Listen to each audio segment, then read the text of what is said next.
ભારે વરસાદ બાદ ચોથા દિવસે પણ સુરતની સ્થિતિમાં સુધારો નથી થયો। ખાડીનું પૂર અને તંત્રના પાપે સુરતી લાલાઓ 4 દિવસથી પાણીમાં।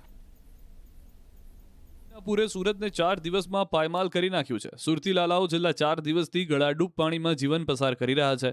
મહાનગરપાલિકાના પાપે 4 દિવસે પણ પાણી ઓસર્યા નથી અને કોઈ અધિકારી નેતા ફરક્યું પણ નથી। સૌથી ખરાબ હાલત છે સુરતના પર્વત પાટિયા વિસ્તારની। અહીં ખાબકેલા અનરાધાર વરસાદ બાદ ખાડીનું પાણી ફરી વળતા 4 દિવસથી લોકો જમીન જોઈ શક્યા નથી।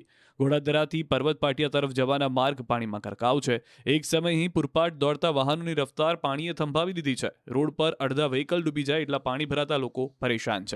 પાણીએ કેવી ઘાણી કરી છે તે આ દ્રશ્યો જ પુરવાર કરે છે। ગીતાનગર વિસ્તારમાં આજે પણ 3 થી 4 ફૂટ જેટલું પાણી ભરાયેલું છે, જ્યાં એક 8 માસની સગર્ભા મહિલાની અચાનક તબિયત લથડતા અને પીડા શરૂ થતા હોસ્પિટલે પહોંચવું અશક્ય હતું।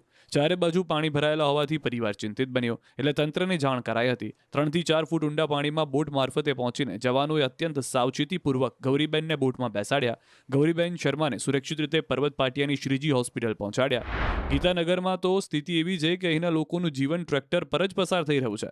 આ વિસ્તારમાં પાણી એવી તારાજી સર્જી છે કે 100 થી વધુ લોકોના ઘરમાં પાણી ઘૂસી ગયું છે। દુકાનોથી માંડી બધું જ પાણીમાં સમાયું છે। મહાનગરપાલિકાના વર્ગ 4ના કર્મચારીઓના આવાસ પણ પાણીમાં ગરકાવ છે। લોકોને જીવન જરૂરી વસ્તુઓ ખરીદવી હોય તો પણ ટ્રેક્ટરમાં જવું પડે છે। રોડ પણ પાણીમાં ડૂબેલા છે। કેટલાક લોકો હિંમત કરી વાહનો લઈને કામ ધંધે જવા તો નીકળ્યા, પરંતુ પાણીના પાવર સામે તેમના વાહનોનું સુરસુર્યું થઈ ગયું। ધક્કા મારી આગળ વધવું પડ્યું। જળબંબાકારના દ્રશ્યો ઓલપાડના કુડસદ જીઆઈડીસીના છે। ભારે વરસાદ બાદ પૂર આવતા અંકુર ગલી વિસ્તારના માર્ગો પર પાણીનું રાજ છવાયું। લોકો પાણી વચ્ચેથી પસાર થવા મજબૂર બન્યા, તો દુકાનોમાં પણ પાણી ભરાતા દુકાનદારો ચિંતિત બન્યા। તો સુરતના કિમ 4 રસ્તા નજીકના હાલ પણ જોઈ લો। નેશનલ હાઈવે 48 રાજ્ય ધોરીમાર્ગ પર પાણી ભરાયા છે। અહીંના ફિરદોસ શોપિંગ સેન્ટરમાં પણ પાણી ઘૂસી ગયા છે। ચારે બાજુ જળબંબાકારની સ્થિતિ છે।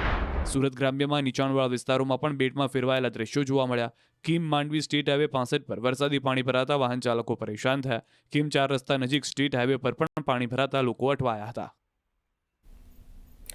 ત્યારે જ નવસારીના બિલ્લીમોરા શહેરના નીચાણવાળા વિસ્તારોમાં કાવેરી નદીના પાણી ફરી વળ્યા। દેસરા વિસ્તારમાં નવી નગરી તેમજ કુંભારવાડ વિસ્તારમાં લોકોના ઘરોમાં 5 થી 7 ફૂટ સુધી પાણી ભરાઈ ગયા છે। અમારી ટીમ પણ અસરગ્રસ્ત વિસ્તારોમાં પહોંચી હતી, જ્યાંના દ્રશ્યો આપ જોઈ શકો છો।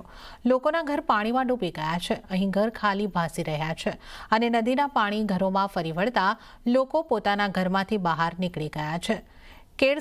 કેળસમા પાણી વચ્ચે લોકો પોતાના બાળકોને લઈને સુરક્ષિત જગ્યાએ જઈ રહ્યા છે।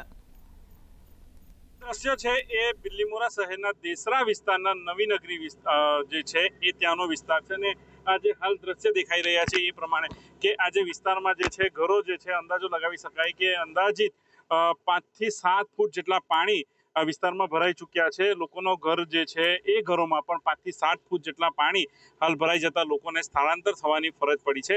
જે રીતના સતત ઉપરવાસ સહિત નવસારી જિલ્લામાં વરસી રહેલ ભારે વરસાદને કારણે જે કાવેરી નદી છે એ કાવેરી નદીએ પોતાનું રૌદ્ર સ્વરૂપ ધારણ કર્યું હતું અને રૌદ્ર સ્વરૂપ ધારણ કરતાની સાથે જ અચાનક 4 કલાકની અંદર 10 ફૂટ જેટલું પાણીનો વધારો કાવેરી નદીમાં થયો હતો અને હવે આજે ફાયરના જવાનો બિલ્લીમોરા નગરપાલિકાના ફાયરના જવાનો સાથે ન્યૂઝ 18 ગુજરાતીની ટીમ જે નવી નગરી જે વિસ્તાર છે દેસરાનો ત્યાં પહોંચી ચૂકી છે। આ દ્રશ્ય જોઈ શકો એ રીતના કે આ જે ઘરો જે છે ઘરોમાં 5 થી 7 ફૂટનું જે પાણી છે એ હાલ ભરાઈ ચૂક્યું છે અને અહીં રહેતા જે લોકો છે એમને નગરપાલિકાના જે ફાયરના જવાનો છે, ફાયર ચેરમેન જે છે એમની સાથે તમામે મહાજહેમતે આ બધાને સ્થળાંતર કરી દીધું। અત્યાર સુધીમાં બિલ્લીમોરા નગરપાલિકાના ફાયરના જવાનો દ્વારા 20 થી વધુ લોકોનું જે સ્થળાંતર છે એ સ્થળાંતર કરવામાં આવ્યું છે। દ્રશ્યમાં આપને સીધા બતાવવાનો પ્રયત્ન કરીશું કે જે લોકો છે એ હાલ ઘર છોડીને જે સુરક્ષિત સ્થળે જતા રહ્યા છે। કેટલાક લોકો હજુ પણ વિસ્તારમાં છે। આ દ્રશ્ય જોઈ શકો છો કે કેળસમા જે પાણી છે એ કેળસમા પાણીમાં લોકો હાલ જે સુરક્ષિત સ્થળે છે ખસી રહ્યા છે। પોતાનો જીવન જરૂરિયાતનો જે સામાનો છે એ સામાન લઈને લોકો હાલ જે સુરક્ષિત સ્થળે છે પોતાના બાળકો સાથે હાલ નીકળી રહ્યા છે। સીધા દ્રશ્યો જે છે બિલ્લીમોરા જે દેસરા વિસ્તારના જે છે ત્યાંના દ્રશ્યો છે। આ રીતના લોકો જે છે પોતાના પરિવાર સાથે બાળકો સાથે જે છે સુરક્ષિત સ્થળે જે ઘર વખરીનો સામાન છે, પોતાના કિંમતી ચીજ વસ્તુઓ છે એ લઈને હાલ પોતે સુરક્ષિત સ્થળે નીકળી રહ્યા છે। વહીવટી તંત્ર દ્વારા નગરપાલિકા દ્વારા લોકોને સલામત સ્થળે ખસી જવાની સૂચના આપવામાં આવી હતી અને ત્યારબાદ જે રીતના સતત કાવેરી નદીનું જળસ્તર વધી રહ્યું છે જેને લઈને હાલ લોકો સુરક્ષિત સ્થળે ખસી રહ્યા છે। તો આ સાથે જ